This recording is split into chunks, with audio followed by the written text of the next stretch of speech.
नमस्कार दर्शकों, आपके साथ मैं हूं विवेक शर्मा और आप देख रहे हैं उत्तर बंगाल एवं सिक्किम का 24/7 television news channel SK live. अब बढ़ते आज की प्रमुख खबरों पर विस्तार से। विश्व भर में महामारी के रूप में फैले हुए कोरोना वायरस के संक्रमण से देश के लगभग सभी राज्य इसकी चपेट में है। इस बीच आज की सबसे बड़ी खबर पहाड़ी राज्य सिक्किम में भी कोरोना वायरस ने दस्तक दे दी है। आज उक्त बात की जानकारी सिक्किम सरकार के स्वास्थ्य विभाग के सचिव डॉक्टर पेम्पा भूटिया ने दी है। उन्होंने बताया कि उक्त कोरोना संक्रमित व्यक्ति दक्षिण सिक्किम के निवासी है। उक्त व्यक्ति की ट्रैवल हिस्ट्री रही है। उक्त व्यक्ति दिल्ली में कॉम्पिटिटिव एग्जाम के लिए कोचिंग कर रहे थे और लॉकडाउन के बीच वहां 17 मई को अपने गृह राज्य सिक्किम पहुंचे थे। उन्होंने बताया गत 21 मई को उनमें कोरोना संक्रमण के लक्षण देखे जाने के बाद उनकी लार की सैंपल टेस्टिंग के लिए सिलीगुड़ी में स्थित उत्तर बंगाल मेडिकल कॉलेज व अस्पताल में भेजा गया था एवं कल उनके रिपोर्ट्स पॉजिटिव पाई गई। इस विषय पर अधिक जानकारी स्वास्थ्य विभाग के सचिव डॉक्टर पेम्पा भूटिया ने दी है। उन्होंने ये भी बताया कि उनके संपर्क में आने वाले सभी लोगों की सूची तैयार कर उन्हें क्वारंटाइन में भेज दिया जाएगा। कोरोना से संक्रमित होने वाले व्यक्ति की सिक्किम के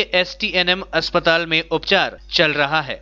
हाम्रोमा सिक्किममा हामीले नचाहँदा चाहिँदा पनि हाम्रो सिक्किममा अब यो फर्स्ट केस पोजिटिभ भएको छ र अस्तिदेखि हामीले भन्दैछौँ। धेरैवटा फेक न्युजहरू आयो कि पोजिटिभ केस STNMमा छ भनेर। एभ्री टाइम आउँदा मैले जहिले पनि तपाईँलाई जहिले म आफै भन्थेँ, कुनै टाइममा पोजिटिभ आयो म तपाईँलाई फर्स्ट म आफै बोलाएर भन्छु भनेर।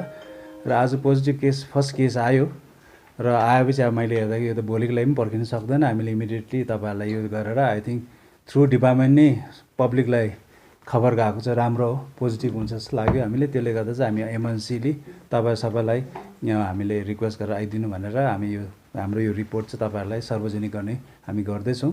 र अर्को कुरा चाहिँ अब फर्स्टमा त म तपाईँ सबैलाई एकदम थ्याङ्क यू पनि भनिदिन्छु। यति सर्ट नोटिसमा सबजना आइदिनु भयो and I am really pleased to see so many people here also. अब योले जति सक्दो जनताको सिक्किमको कुना कुनामा खबर पनि जाओस् कि अब डिटेल अब यो केसको बारेमा जान्दाखेरि चाहिँ यो जो अहिले पोजिटिभ भएको छ उहाँ चाहिँ दिल्लीको त्यो के अरे हैदरपुर भन्ने ठाउँमा चाहिँ 6-7 जनासँगै पेइङ गेस्टमा बस्दो रहेछ र त्यहाँदेखि ऊ चाहिँ कोचिङ क्लासेस लिँदो रहेछ। अब प्रिपरेसन UPSC के को लागि होला र कोचिङ क्लासेस गर्दै रहेछ। र त्यो हुँदाखेरि उहाँ चाहिँ सिक्किममा चाहिँ साउथ सिक्किमको हो। अब म नाम र एड्रेसहरू चाहिँ म भन्न सक्दिनँ। उहाँ चाहिँ 25 सालको भाइ हुनुसक्छ र कोभिडमा चाहिँ एउटा यङ एज अलिकति हाम्रो लागि पोजिटिभ यो हो। र उहाँ चाहिँ 17 डिसेम्बरमा त्यहाँबाट बसमा हिँड्नु भएको रहेछ। एउटा बस र इनोभा लिएर उहाँहरू दिल्लीबाट बसमा हिँडेर यहाँ सिलगढी यो 17 मेमा आएर त्यहाँदेखि 17 मेमा आएर चाहिँ सिलगढी आएर सिलगढीबाट चाहिँ हाम्रो SNTमा बसमा आएछ र उहाँ साउथको हुनाले गर्दाखेरि मेल्लीपट्टि जानुपर्छ। त्योपट्टि चाहिँ टोटली बसमा 12 जना थिएछ र त्यो 12 जनामा साउथको लागि चाहिँ 3 जना मात्रै थियो। त्यो आउट अफ 12 जना 3 जना चाहिँ साउथमा गयो। त्यो मध्ये चाहिँ 2 जना भाइहरू थिएछ, उहाँहरू चाहिँ JNBमा गयो र एकजना बहिनी थिएछ, उहाँ पनि JNB राबङलामा चाहिँ फेसिलिटी क्वारेन्टिनमा पठाएछ र रिमेनिङ 9 जना चाहिँ वेस्ट सिक्किमको रहेछ। वेस्ट सिक्किमको चाहिँ 1 जना चाहिँ पेड क्वारेन्टिनमा गएछ वेस्टमा, भने 8 जना चाहिँ JNB रोहतकमा गएको छ। र हाम्रो लागि एउटा पोजिटिभ कुरा चाहिँ के छ भने अब यो सबैजना अहिले फेसिलिटी क्वारेन्टिनमा छ, हाम्रो ट्र्याकमा छ। सिलीगुड़ी में कोरोना का एक और नया मामला, कुल संख्या पहुंची 5। दिल्ली से हाल ही में घर लौटे थे संक्रमित व्यक्ति। सिलीगुड़ी में कोरोना मरीजों की संख्या 5 हो गई है। सिलीगुड़ी के 4 नंबर वार्ड के रहने वाले एक व्यक्ति जो हाल ही में दिल्ली से लौटकर पिछले कुछ दिनों से 1 नंबर वार्ड कुलीपाड़ा में अपने एक रिश्तेदार के घर पर रह रहे थे, उसका रिपोर्ट कोरोना पॉजिटिव पाई गई है। उसका रिपोर्ट पॉजिटिव पाए जाने के बाद आज खालपाड़ा आउटपोस्ट की पुलिस उसे माटीगढ़ा स्थित कोविड-19 अस्पताल ले गई। गौरतलब है कि कुछ दिन पहले ही वहां दिल्ली से सिलीगुड़ी लौटा था। दिल्ली से लौटने के बाद वे 4 नंबर वार्ड के आदर्श नगर स्थित अपने घर रहने के लिए गए थे, पर परिवार वाले इस इलाके के लोगों ने उन्हें वहां नहीं रहने दिया। इसके बाद वे 1 नंबर वार्ड अपने एक रिश्तेदार के घर पर रहने लगे थे। उत्तर दिनाजपुर जिले में कोरोना वायरस ने पकड़ी रफ्तार। पिछले 24 घंटे में सामने आए 34 नए मामले, स्वास्थ्य विभाग में मचा हड़कंप। काफी समय तक ग्रीन जोन में रहने के बाद उत्तर दिनाजपुर जिले में कोरोना संक्रमित रोगियों की संख्या काफी तेजी से बढ़ती जा रही है, जिसके कारण स्वास्थ्य विभाग में हड़कंप मचने के साथ ही आम लोग भी आतंकित हो उठे हैं। पिछले 24 घंटे में कोरोना के 34 नए मामले सामने आए हैं। इससे पहले उत्तर दिनाजपुर जिले में केवल 22 मामले थे और इनमें से 4 संक्रमित मरीजों को ठीक होने के बाद उनकी छुट्टी हो चुकी है और 18 लोगों का इलाज कोविड-19 अस्पताल में चल रहा है। लेकिन 34 मामले आज सामने आने के बाद अब उत्तर दिनाजपुर में कोरोना संक्रमित रोगियों की संख्या 56 पहुंच गई है। अचानक से संक्रमितों का आंकड़ा बढ़ने से लोगों में आतंक का माहौल देखा जा रहा है। आपको बता दें कि मालदा मेडिकल कॉलेज अस्पताल में इन सभी की सैंपल्स जांच के लिए भेजी गई थी, जो पॉजिटिव पाई गई है। अब स्वास्थ्य विभाग ज्यादा सतर्क हो गया है और पूरी सतर्कता बरती जा रही है। स्वास्थ्य विभाग की तरफ से जानकारी दी गई है कि उत्तर दिनाजपुर जिले में क्वारंटाइन सेंटर बनाए गए हैं। उल्लेखनीय है कि पिछले कुछ समय से प्रवासी श्रमिकों को केंद्र सरकार के द्वारा ट्रेनों के माध्यम से उनके घर भेजा जा रहा है और रायगंज में भी काफी संख्या में प्रवासी श्रमिक अपने इलाके पहुंच रहे हैं और इनके आने से रोगियों की संख्या में और ज्यादा वृद्धि हो रही है। स्कूल बस मालिकों के साथ राज्य के पर्यटन मंत्री गौतम देव ने की बैठक। उनकी समस्याओं को सुना, समाधान का दिया आश्वासन। देश में कोरोना वायरस के कारण चल रहे लॉकडाउन के चलते सभी शैक्षिक संस्थान बंद है, जिसका स्कूल बसें नहीं चल रही है। इस बीच बस मालिकों को काफी समस्याओं का सामना करना पड़ रहा है। इन्हीं समस्याओं को लेकर आज राज्य के पर्यटन मंत्री गौतम देव ने बस मालिकों के साथ एक महत्वपूर्ण बैठक की। बैठक के बाद स्कूल बस ओनर्स एसोसिएशन के सचिव सुब्रो बैनर्जी ने बताया कि स्कूल बंद होने के कारण बस मालिकों को काफी समस्याएं हो रही है। पिछले 2 महीने से बसें नहीं चल रही है, जिसके कारण पूरा सिस्टम खराब हो गया है। बसें नहीं चलने के कारण अभिभावक बोल रहे हैं कि बस की फीस नहीं देंगे, लेकिन प्रधानमंत्री से लेकर मुख्यमंत्री सभी ने अनुरोध किया था कि कर्मचारियों को नहीं हटाया जाए। यही कारण बस कर्मचारियों को बस मालिकों ने काम से नहीं हटाया है और सभी कर्मचारियों को पूरे महीने का वेतन दिया है। लेकिन आगे हम लोग ऐसा नहीं कर सकते, इसलिए मंत्री को सभी समस्याओं की जानकारी दी गई। उन्होंने आश्वासन दिया है कि वह राज्य सरकार के साथ वार्ता करके सभी समस्याओं का समाधान करने की कोशिश करेंगे। টোটালটাই আমাদের অসুবিধায় পড়তে হচ্ছে, তার কারণ এই লকডাউন পিরিয়ডে টোটাল সিস্টেম, টোটাল ব্যবস্থাটাই যেখানে এফেক্টেড হয়েছে, সেখানে আমরাও এফেক্টেড হয়েছি। কিন্তু আমাদের এফেক্টেডের মধ্যে কিছু কথা আছে যেগুলো বললেই আপনারা বুঝতে পারবেন, আপনাদের চ্যানেলের মাধ্যমে সেটা বলতেও চাই আমরা। সেটা হলো আমাদের যে স্কুল পরিষেবাটা দিয়ে থাকি, সেটা লকডাউন পিরিয়ডের জন্য বন্ধ। অভিভাবকদের দাবি যে যেহেতু লকডাউন পিরিয়ডে গাড়ি বন্ধ, অতএব গাড়ির কোনো খরচা নেই, অতএব আমরা ফিস দেবো। তো সেটার উপর বেস করে আপনারা ভালো করেই জানেন যে এই মুহূর্তে কোনো স্টাফকে মায়না দেওয়া হবে না, এরকমভাবে করা যাবে না। তখন মুখ্যমন্ত্রী, এমনকি প্রধানমন্ত্রীরও নির্দেশ ছিল যে সকলকে কর্মচারীকে মায়না দিতে হবে এবং কোনো কর্মচারীকে কর্মচ্যুত করা যাবে না। সেটার দিকে তাকিয়ে আমরা তাদের নীতিটাকে ফলো করার চেষ্টা করছি। কিন্তু আমাদের পক্ষে দীর্ঘদিন ধরে টাকা না পেয়ে তো তাদের বেতন দেওয়া সম্ভব না, আর কর্মচারীদের পরিবারের মধ্যে জড়িত আছে। আমাদের মালিক পক্ষের কথা ছেড়েই দিলাম, কিন্তু আমাদের এই ব্যবসার সাথে যুক্ত যারা আছেন, অনুসারী শিল্পের লোকজন, তারাও ফ্যামিলি এবং তারাও এফেক্টেডের মধ্যে। তো বাস পরিষেবা দিতে গিয়ে আমরা ওই বাসের স্টাফকে নামিয়ে দিলাম মায়না না দিয়ে। আবার আমি 1 মাস পরে তাদেরকে ডাকলে তারা চলে আসলো। এইভাবে এই পরিষেবা দেওয়া যায় না। তখন এখানে অত্যন্ত গুরুত্বপূর্ণভাবে ছোট ছোট বাচ্চাদেরকে আমরা স্কুলে নিয়ে যাই এবং পৌঁছে দিই। मालदा में लगातार बढ़ रहा है कोरोना वायरस का संक्रमण। अब तक 68 लोग पॉजिटिव मिले। पश्चिम बंगाल के मालदा जिले में कोरोना संक्रमित मरीजों की संख्या में लगातार बढ़ोतरी हो रही है। मालदा में कल रात कोरोना के 10 नए मामले सामने आए हैं। जिले के चांचल समेत विभिन्न इलाकों में बुधवार को 10 प्रवासी श्रमिकों में कोरोना का संक्रमण पाया गया। इसके साथ ही मालदा जिले में अब तक कोरोना मरीजों की कुल संख्या 68 हो चुकी है। मालदा जिले के चांचल, हरिश्चंद्रपुर, कालियाचक, इंग्लिश बाजार, हबीबपुर, मानियाचक, रथुआ ब्लॉक में कोरोना संक्रमित मरीजों का पता चल पाया है। बता दें कि सरकार ने लॉकडाउन के चौथे चरण में काफी रियायत दी है। सरकारी निर्देशों के बाद बाजार, हाट, दुकान, पाट खुल गए हैं। हालांकि मार्केट में उमड़ रहे लोगों के बीच किसी तरह की सोशल डिस्टेंसिंग का पालन नहीं देखा जा रहा है। बड़ी अवधि दुकानों में थोड़ा बहुत सोशल डिस्टेंसिंग का पालन हो भी रहा है, जबकि छोटी दुकानों में इसका बिल्कुल ख्याल नहीं रखा जा रहा है, जिससे यहाँ कोरोना संक्रमण के तेजी से फैलने का खतरा हमेशा बना रहता है। मालदा के एक वरिष्ठ चिकित्सक डॉक्टर डी सरकार ने बताया कि कोरोना के प्रति लोगों में जागरूकता बढ़ाने की आवश्यकता है। उन्होंने कहा कि यदि समय रहते लोग जागरूक नहीं हुए तो आने वाले दिनों में कोरोना बहुत भयानक रूप ले सकता है। কেমন লাগছে কিছুই বলতে পারবো না, একদিকে ভালো লাগছে আবার একদিকে ভয়ও লাগছে। কি হয় না হয় চারদিকে এখন সংক্রমণ ছড়াচ্ছে, এখন আবার কিছু প্রয়োজনীয় জিনিস নেওয়ার জন্য মানুষকে আসতেই হচ্ছে, কিছু করার নেই। তো আজকে এতদিন পর বাজার খুলেছে, কিছু বাচ্চাদের জিনিস নিতে এসেছি। সামাজিক দূরত্ব তো বজায় হচ্ছে না, সোশ্যাল ডিস্টেন্সিং হচ্ছে না ঠিক মতো, বুঝতে পারছি। বর্তমান মালদার পরিস্থিতি খুবই জটিল হয়ে আছে। মালদাতে কেসের সংখ্যা প্রতিদিনই বাড়ছে।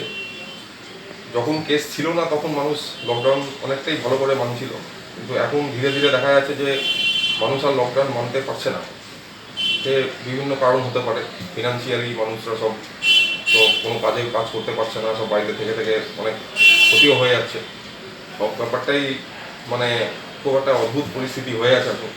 এখন লকডাউন কন্টিনিউ করা উচিত। ডাক্তার হিসাবে আমরা সবসময় বলবো যে লকডাউন কন্টিনিউ করা উচিত, এবং মানুষ যখনই বাড়ির বাইরে বেরোবে সবসময় মাস্ক পরতে হবে এবং সোশ্যাল ডিস্টেন্সিং মেনটেন করতে হবে যেখানেই যাক না কেন। কিন্তু এট দ্য সেম টাইম মানে মানুষজনের, সাধারণ মানুষের যা পরিস্থিতি আর্থিক দিক থেকে, তাতে করে লকডাউন কতটা কন্টিনিউ করা উচিত সেটাও একটা চিন্তার বিষয়। ঠিক আছে, সব মিলিয়ে খুব কঠিন পরিস্থিতি। কিন্তু মালদা শহরের জন্য আমার মনে হয় যে এখনও আগামী 14 দিন মতো লকডাউন যদি কন্টিনিউ করা হতো তাহলে পরে ভালো হতো। তার কারণ হচ্ছে মালদাতে এখনও পর্যন্ত কমিউনিটি ট্রান্সমিশন হয়নি। ঠিক আছে, কমিউনিটি ট্রান্সমিশন হয়নি। যে কটা কেস পাওয়া গেছে সবই হচ্ছে পরিযায়ী শ্রমিকের রিপোর্ট পজিটিভ এসছে, তারা সবাই বাইরে থেকে এসছে। দেখো, ভয়ঙ্কর ব্যাপারটা তো নয়। এখন একটা তো ব্যবস্থা করে দোকানপাট সবগুলি খোলা হয়েছে, তো তার মধ্যে 3টে নিয়ম সবাইকে মানতে হবে, মানে স্ট্রেট ফরওয়ার্ড। এর মধ্যে কোনো মাঝখানে কোনো কিন্তু নেই। একটা হলো তোমাকে সোশ্যাল ডিস্টেন্সটা মানতেই হবে, you have to do it. Second হলো you must use the mask, তোমাকে মাস্কটাকে ব্যবহার করতেই লাগবে। সেকেন্ড পয়েন্ট হলো তোমাকে ঘন ঘন হাত ধুতে হবে। 3টা কাজ তুমি করো, এই 3টা কাজ করো, তারপরে হাট বাজার থাকুক না খোলা, হাট বাজার থাকবে, দোকান থাকবে, প্রসার থাকবে, সবই থাকবে, কিন্তু 3টা জিনিস সবাই মেনে চলতে পারে। আর সবচেয়ে যেটা বড়, আরেকটা বড় কথা হলো, এই যারা গাড়ি করে আসে, টোটো করে হোক, অটো করে হোক, ট্যাক্সি করে হোক, এই ট্যাক্সি বা এই তাদের যে ড্রাইভার বা তাদের যে মাইক ক্যাবে, মানে আমার আন্তরিক রিকোয়েস্ট, আপনারা একটা প্যাসেঞ্জার নামার পরে আপনারা যে কোনোভাবে হোক ওটাকে হাত মুছে হোক, গ্লাস পরে কোনো একটা সাবান বা সোডা দিয়ে ওটাকে পরিষ্কার করুন, কারণ নেক্সট প্যাসেঞ্জার ওঠার আগে যেন ওটা পরিষ্কার করা হয়, নেক্সট প্যাসেঞ্জার সেফটির জন্য। এটা এই কটা কাজ যদি আমরা করতে পারি, আমাদের কোনো প্রবলেম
लेते हैं छोटा सा ब्रेक, फिर मिलेंगे ब्रेक के बाद। 100% आयुर्वेदिक दमादमन किट प्राप्त करें और अपने फेफड़ों को बिना किसी दुष्प्रभाव के घातक वायरस से लड़ने की शक्ति बढ़ाएं। फेफड़ों की ताकत बढ़ाने और साथ ही साथ एलर्जी, खांसी या फिर ब्रोंकाइटिस और अस्थमा जैसी बीमारियों से भी लड़ने के लिए राहत देती है दमादमन किट। इस किट में आप पाएंगे दमादमन सिरप, दमादमन चूर्ण, दमादमन हर्बराज हर्बल टी, जिसका मूल्य है 750 और आपको देने हैं सिर्फ 700 रुपए।